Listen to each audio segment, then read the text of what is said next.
कभी कभी जीवन में सब कुछ सही होते हुए भी इंसान हार जाता है और कभी कभी परिस्थितियां पूरी तरह से विपरीत होने के बाद भी कोई व्यक्ति इतिहास रच देता है। तब मन में एक प्रश्न उठता है कि क्या सचमुच हमारा जीवन भाग्य चलाता है या हमारे कर्म या हमारी सोच या फिर हमारा दृष्टिकोण हमारी तकदीर लिखते हैं। कहा भी तो गया है, वक्त से लड़कर जो नसीब बदल दे, इंसान वही जो अपनी तकदीर बदल दे। कल क्या होगा कभी न सोचो, क्या पता वक्त कल खुद अपनी तस्वीर बदल दे।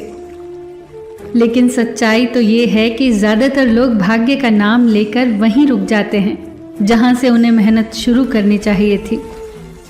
जब जीवन में कठिनाई आती है हम तुरंत कह देते हैं, मेरे भाग्य में तो यही लिखा था। पर क्या सब कुछ पहले से ही लिखा हुआ है? अगर सब कुछ भाग्य से होता तो तितली अपने बनाए हुए खोल को तोड़कर उड़ना कभी नहीं सीखती। बीज अंधेरी मिट्टी का सीना चीरकर प्रकाश तक पहुंचने का साहस न करता और नदियां कभी चट्टानों से टकराकर अपना रास्ता न बनाती। प्रकृति का हर दृश्य हमें एक ही बात सिखाता है, परिवर्तन संघर्ष से जन्म लेता है और संघर्ष हमेशा कर्म मांगता है। परिस्थितियां चाहे जैसी भी हों, जो निरंतर कर्म करता है वही अपना रूप बदल लेता है। गीता में भी भगवान श्री कृष्ण ने अर्जुन से यही कहा था, तुम्हारा अधिकार केवल कर्म पर है, क्योंकि परिणाम भविष्य में छिपा है, लेकिन कर्म इस वर्तमान क्षण में हमारे हाथ में है। सोचिए, यदि अर्जुन युद्ध शुरू होने से पहले ही बैठ जाते और कहते, अगर जीत भाग्य में होगी तो मिल ही जाएगी, तो क्या महाभारत का इतिहास वैसा ही होता? नहीं ना, क्योंकि भाग्य अवसर दे सकता है, लेकिन उस अवसर को वास्तविकता में बदलने का काम केवल कर्म करता है। एक बहुत सुंदर कहानी है। दो राज्यों के बीच एक विशाल जंगल था और जंगल के बीचों बीच बहती थी एक शांत और निर्मल नदी। लेकिन वही नदी दो राज्यों के विवाद का कारण भी थी। दोनों राज्य उस नदी पर अपना अधिकार चाहते थे। छोटे छोटे विवाद वर्षों तक चलते रहे और एक दिन युद्ध तक पहुंच गए। जंगल में एक महात्मा रहते थे और दोनों ही राजा उन्हें अपना गुरु मानते थे। युद्ध से पहले दोनों ने उनका आशीर्वाद लेने का निश्चय किया। पहला राजा महात्मा के पास पहुंचा और उन्होंने महात्मा से विनम्रता से पूछा, गुरुदेव, इस युद्ध का परिणाम क्या होगा? महात्मा कुछ क्षण शांत रहे और बोले, राजन, तुम्हारे भाग्य में विजय दिखाई नहीं देती। ये सुनते ही राजा का चेहरा उतर गया।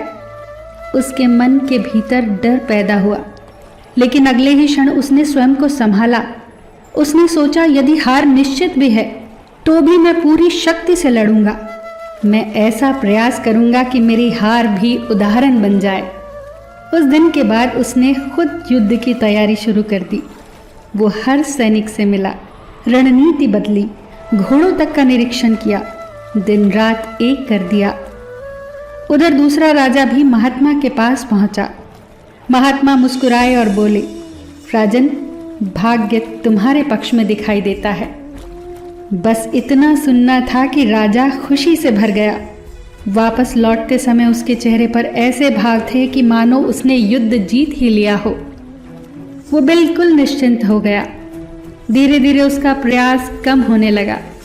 रणनीति सेनापति पर छोड़ दी, तैयारी में लापरवाही होने लगी। लेकिन मन ने यह मान लिया था कि जब जीत तय है तो चिंता किस बात की। युद्ध का दिन आया, शंख बजे, धरती कांपी। दोनों सेनाएं आमने सामने थी। एक सेना ये सोचकर लड़ रही थी कि चाहे हार लिखी हो पर हम हार नहीं मानेंगे, और दूसरी सेना के भीतर एक अजीब सा ढीलापन था, क्योंकि उन्हें विश्वास था कि जीत तो पहले से ही तय है। युद्ध भयंकर होता गया। इसी बीच दूसरे राजा के घोड़े की नाल निकल गई। घोड़ा लड़खड़ाया, लेकिन राजा ने ध्यान नहीं दिया। उसे लगा जब भाग्य साथ है तो छोटी छोटी बातों की क्या चिंता करना। लेकिन कुछ देर के बाद घोड़ा गिर पड़ा। राजा भी नीचे आ गिरा और दुश्मनों ने उसे बंदी बना लिया। युद्ध समाप्त हो गया। जिसकी हार निश्चित बताई गई थी वो विजयी हुआ। दोनों राजा आश्चर्य में थे। उन्होंने महात्मा से पूछा, गुरुदेव, क्या भाग्य बदल गया है? महात्मा मुस्कुराए और बोले, नहीं राजन, भाग्य नहीं बदला, तुम बदल गए। उन्होंने विजयी राजा की तरफ देखते हुए कहा, संभावित हार को सुनकर तुमने स्वयं को बदल लिया। तुम सजग हो गए, परिश्रमी बन गए, तुम्हारे भीतर का योद्धा जाग गया। फिर उन्होंने पराजित राजा से कहा, संभावित जीत का सुनकर तुम लापरवाह हो गए, तुमने प्रयास छोड़ दिया, अपने घोड़े की नाल तक का ध्यान नहीं रखा, फिर इतनी बड़ी सेना का ध्यान तुम कैसे रखते? महात्मा आगे बोले, भाग्य रास्ता दिखाता है, लेकिन उस रास्ते पर चलना मनुष्य को ही पड़ता है। दोस्तों, यही जीवन का सबसे बड़ा सत्य है। भाग्य मिट्टी की तरह है और कर्म कुम्हार के हाथ की तरह। मिट्टी में 1000 संभावनाएं छिपी होती है, लेकिन आकार उसे हाथ ही देते हैं। कई बार आपने देखा होगा कि दो लोग एक जैसी कठिनाइयों से गुजरते हैं। एक व्यक्ति टूट जाता है और दूसरा उसी दर्द को अपनी ताकत बना लेता है। अंतर परिस्थितियों में नहीं था, अंतर प्रतिक्रिया में था। यही कर्म है। भाग्य हमारे साथ क्या करता है ये पूरी तरह भाग्य के हाथ में नहीं है, पर हम भाग्य के साथ क्या करते हैं ये पूरी तरह हमारे हाथ में है। कल्पना कीजिए एक नाव की। यदि हवा उस दिशा में बह रही हो जिस दिशा में नाव को जाना हो तो सफ़र आसान लगता है। हम कहते हैं भाग्य अच्छा है, लेकिन असली नाविक वो नहीं जो अनुकूल हवा में नाव चला ले। असली नाविक तो वो है जो विपरीत हवा में भी पाल मोड़कर रास्ता बना ले। यही कर्म की शक्ति है। भाग्य अवसर देता है, लेकिन कर्म उस अवसर को उपलब्धि बनाता है। याद रखिए दोस्तों, भाग्य लोहे की तरह है और कर्म चुंबक की तरह। जहाँ कर्म का शक्तिशाली चुंबक होता है, भाग्य वहीं खिंचा चला आता है। इसलिए अपने जीवन की परिस्थितियों से मत डरिए, खुद को बदलने का साहस रखिए, क्योंकि जब इंसान बदलता है तो उसका व्यक्तित्व बदलता है, उसकी आदतें बदलती हैं, उसके निर्णय बदलते हैं और धीरे धीरे उसकी पूरी तकदीर बदल जाती है।